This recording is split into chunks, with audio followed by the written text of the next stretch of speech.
एक सामान्य माणूस त्याचं आयुष्य रोजच्या संघर्षात जात असतो. कधी पाण्याचा प्रश्न, कधी पेन्शनचा, तर कधी हक्काच्या पैशांचा. आणि या सगळ्यात त्याची एकच अपेक्षा असते की कुणीतरी आपलं ऐकावं. पण अनेक वर्ष महाराष्ट्राने वेगळंच चित्र पाहिलं. लोक रस्त्यावर उतरले, मोर्चे निघाले, आंदोलनं झाली, निवेदनांवर निवेदनं दिली गेली, पण प्रश्न मात्र तसाच राहिला. कित्येकांनी सरकारी कार्यालयांचे उंबरठे झिजवले, कित्येकांनी आशा सोडून दिली आणि काहींना तर आपलं दुःख व्यक्त करण्यासाठी टोकाचा मार्ग स्वीकारावा लागला. मात्र आज परिस्थिती बदलताना दिसते, कारण राज्याच्या सर्वोच्च पदावर बसलेला माणूस फक्त फाईल पाहत नाही, तर तो त्या फाईल मागचा चेहराही पाहतो. तो प्रश्नामागचा माणूस समजून घेतो आणि म्हणूनच एखादा विषय मुख्यमंत्री देवेंद्र फडणवीस यांच्यापर्यंत पोहोचला की लोकांच्या मनात आशेचा किरण उजाळतो. काही दिवसांपूर्वी मुंबईत हे पुन्हा एकदा दिसून आलं. मुंबई शहराची तहान भागवण्यासाठी रोज हजारो पाण्याचे टँकर धावत असतात. मात्र टँकर चालकांच्या संपामुळे परिस्थिती गंभीर बनू लागली. लाखो मुंबईकरांपुढे पाण्याचा प्रश्न उभा राहिला.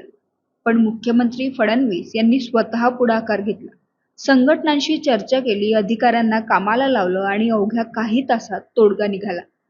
संप मागे घेतला गेला आणि लाखो मुंबईकरांचा जीव भांड्यात पडला. ही एकच घटना नाही, राज्यातील हजारो शेतकरी आपल्या कष्टाच्या पैशांसाठी वाट पाहत होते.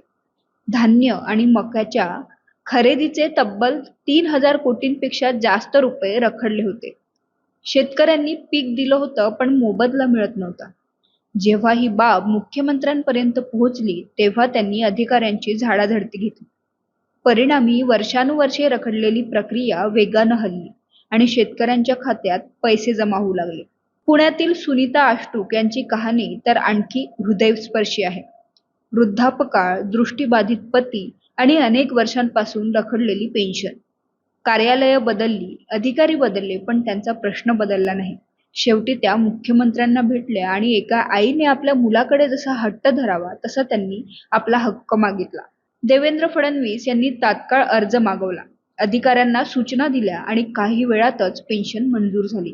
त्यावेळचा त्या वृद्ध दाम्पत्याच्या डोळ्यातील आनंद कोणत्याही पुरस्कारापेक्षा मोठा होता. गडचिरोली असो, मुंबई असो किंवा राज्याच्या कानाकोपऱ्यातील एखादं गाव, देवेंद्र फडणवीस यांच्यासाठी प्रश्नाच्या आकारापेक्षा त्या प्रश्नामुळे त्रस्त झालेला माणूस महत्त्वाचा असतो.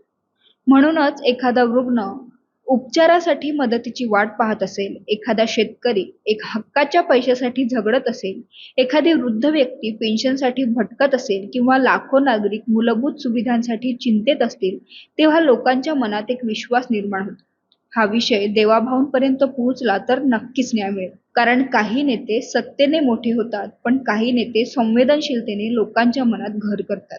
आणि म्हणूनच आज महाराष्ट्रातील असंख्य लोकांच्या मनात देवेंद्र फडणवीस यांची ओळख केवळ मुख्यमंत्री म्हणून नाही, तर संकटाच्या काळात धावून येणारा सामान्य माणसाचा आधारवड म्हणून आहे.